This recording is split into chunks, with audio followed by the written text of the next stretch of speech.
रज़ाक जब press conference कर रहे होते हैं चीफ सेलेक्टर्स के साथ, तो एक सहाफ़ी खड़ा होता है और अब्दुल रज़ाक से सवाल करता है कि कुछ अरसा पहले तक आप टीवी पे कहते हैं कि बाबर बेहतरीन कप्तान नहीं है और आज आप ऐलान कर रहे हैं कि बाबर बेहतरीन चॉइस है, तो ये कंट्राडिक्शन क्यों है?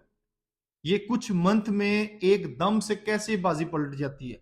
तो अब्दुल रज़ाक जो जवाब देते हैं कि जी तब जो है टीवी पे बात और होती है, जब आप आते हैं बोर्ड के अंदर तो आपको बड़ी सारी चीजें देखनी पड़ती हैं, और अब मेरा जो स्टांस है या मेरा जो बिलीव है वो ये कहता है कि बाबर आजम के अलावा हमारे पास कोई चॉइस नहीं। अब इसकी दो चीजें हैं।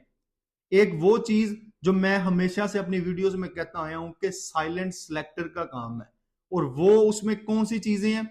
उसमें हमारे मीडिया हाउसेज हैं, हमारे कुछ स्पोर्ट्स जर्नलिस्ट हैं, हमारे जो सोशल मीडिया के कुछ एक्टिविस्ट हैं, ये एक हवा बनाते हैं, एक लॉबिंग क्रिएट करते हैं, और मीडिया हाउसेज इस तरह के लोगों को टीवी पे बिठाते हैं पैसों के लिए, और माउथ पीस बनते हैं ये उन टीवी चैनल्स के, उनकी जुबान बोलना शुरू करते हैं कुछ पैसों के लिए। आज अब्दुल रज़ाक को यह एहसास हो जाना चाहिए कि जब आप एक कद्दावर क्रिकेटर हैं, आपको आगे जाके जिम्मेदारी भी मिल सकती है, तो आप कम से कम इस्तेमाल ना हो, माउथ पीस ना बने उन लॉबिंग फर्म्स का।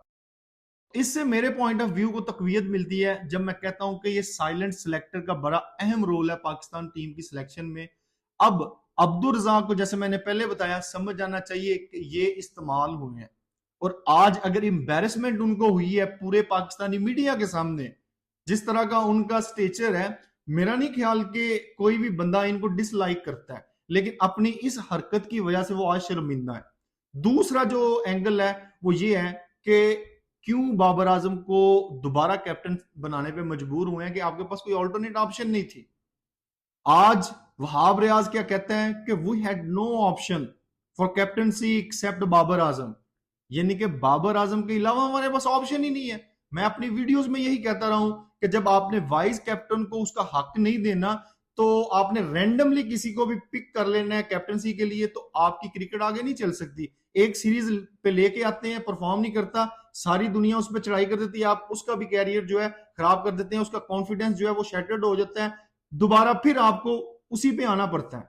तो क्यों आप उस पे आए हैं? मैं तो बाबर आजम की कैप्टनसी के हक में नहीं हूं। मैं तो कह रहा था कि जो प्रोसीजर दुनिया अडॉप्ट करती है वो आप करें। आपने शादाब खान को जो है वो वाइस कैप्टन रखा, तो हक यही बनता था कि उसने सीखी थी वाइस कैप्टनसी में रह के कैप्टनसी, अब उसको टाइम देते, और टाइम उसको यही 5-7 साल से कम का टाइम नहीं देना चाहिए। लेकिन यहां पे उल्टी गंगा बहती है, कोई प्रोसीजर को नहीं अडॉप्ट किया जाता।